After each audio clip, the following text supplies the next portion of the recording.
Muling aaray ang mga motorista bunsod ang napipintong taas presyo ng diesel at gasolina.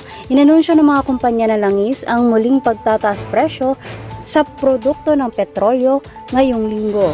Ipatutupad ito ganap na alas 6 ng umaga ng Martes sa Caltex, Clean Fuel, Petrogas, Petron, Phoenix, PTT Philippines, Sea-Oil at Uni-Oil.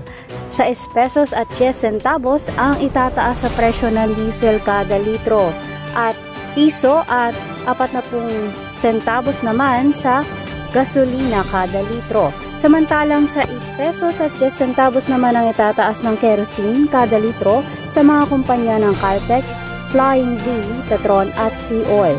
Ayon sa Department of Energy, maaaring tumaas ang presyo ng langis dahil sa mataas na demand o pangangailangan ng mga bansang nag-aani at ginagamitan ng mga makinarya.